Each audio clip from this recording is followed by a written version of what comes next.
न हो साथ कोई अकेले बढ़ो तुम, सफलता तुम्हारे चरण चूम लेगी।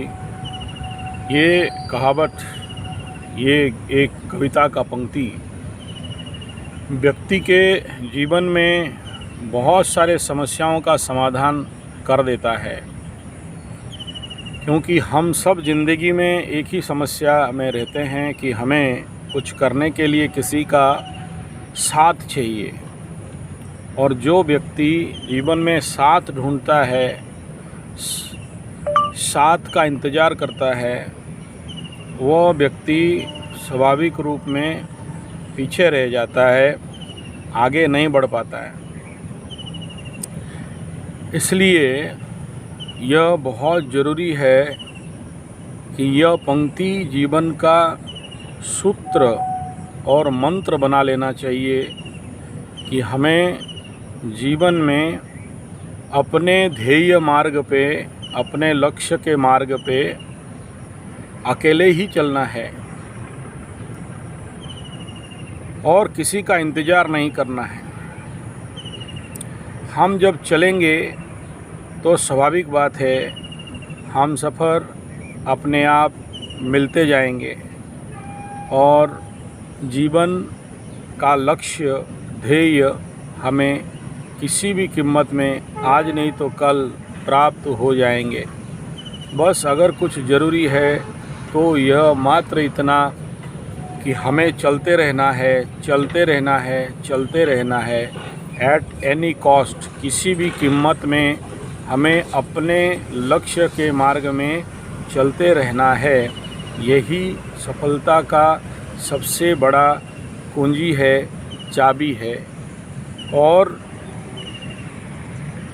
जो व्यक्ति रुक गया, जो व्यक्ति थक गया, जो व्यक्ति लक्ष्य से पहले आराम करने का सोचने लगा, वह व्यक्ति लक्ष्य तक नहीं पहुंच पाता है और बीच में हार जाता है।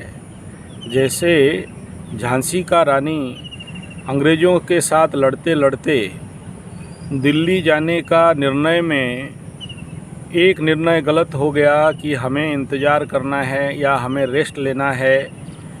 बस यही गलती था, वरना हम लोग उसी 1800 में ही भारत को स्वाधीन कर लिए होते और हम सब एक अलग दुनिया में जिए होते।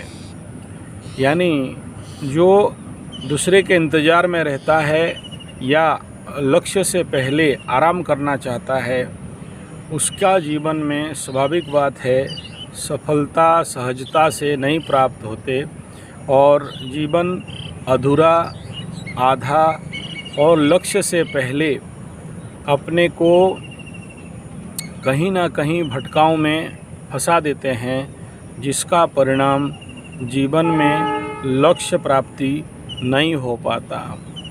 इसलिए ना हो साथ कोई अकेले बढ़ो तुम, सफलता तुम्हारे चरण चूम लेगी। ये एक बहुत प्रमुख और बहुत मुख्य विषय है जीवन के सफलता के लिए, जीवन का सेल्फ मोटिवेशन के लिए। यह सूत्र एक महानतम ब्रह्म सूत्र माना गया है मोटिवेशन जगत में। बहुत से लोग, बहुत से मित्र किसी ना किसी का इंतज़ार में रहते हैं कि कोई आएगा सहायता कर देगा, कोई आएगा काम हो जाएगा, कोई आएगा मेरे को हाथ बटा देगा। भाई देखो, खुद को करना है। पहला प्रश्न है कि जन्म किसके साथ हुए थे, मरेंगे किसके साथ। जब जन्म अकेले हुए थे, जब मरेंगे अकेले, तो फिर अपने जीवन का काम, अपने जीवन का लक्ष्य, अपने जीवन का कर्तव्य के लिए किसका इंतज़ार करना और क्यों इंतज़ार करना। और अगर इंतज़ार करते भी हैं तो आज तक जो लोग भी इंतज़ार किए, परिणाम में उन्हें क्या मिला है।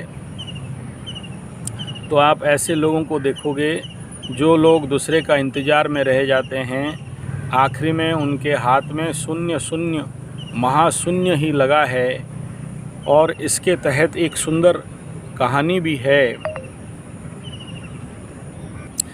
एक बार एक बूढ़ा और एक उसका नाती धान का खेती किए थे और धान काटने के लिए अपने ज़मीन पे, बहुत बड़ा ज़मीन था, गांव के लोगों के साथ बैठक मीटिंग हुआ और उसमें सभी बोले कि चलो ठीक है, हम लोग मिल बांट के सभी का एक एक बारी करके काट लेंगे। तो बूढ़ा और नाती दोनों ज़मीन के माड़ पे खड़ा होके बोले कि चलो ठीक है, कल तो लोग आ जाएंगे, धान काट देंगे। जिस माड़ पे बैठे खड़े होके बात कर रहे थे, उस पेड़ के ऊपर एक चिड़िया थी उसके बच्चों के साथ घोंसला में। बच्चे बोले, माँ अब चलो, ये लोग तो धान काट लेंगे, हमें खाने के लिए नहीं मिलेगा। माँ बोली, रुक जा, कोई चिंता का बात नहीं है, कुछ नहीं होगा। फिर दूसरा दिन वही हालत हुआ। दूसरा दिन फिर आके देखे कि कोई आया नहीं लेबर काटने के लिए, और फिर वही चिड़िया बोल रहे हैं। ये लोग बूढ़ा बूढ़ी बोले, आज तो नहीं आए, वो गांव का मुखिया का काट दिए, दारू दे दिया, पैसा दे दिया, कल आ जाएंगे गांव वाले काटने के लिए। कल फिर चिड़िया के बच्चे बोले माँ को, चलो उड़ के चले जाएं क्योंकि ये लोग कल धान काट लेंगे। माँ बोले, रुक जा। ऐसा करके 1 दिन 2 दिन 3 दिन 4 दिन गुजर गया और कोई आया नहीं धान काटने के लिए। तभी उस समय बूढ़ा अपना हंसुआ लेके, धान काटने वाला यंत्र लेके धान काटने लग गया, नाती भी साथ में कटने लगा। तब माँ बोली, अब चलो उड़ के भागो, अब नहीं मिलेगा। तो बच्चे बोले, ऐसा क्यों बोल रही हो?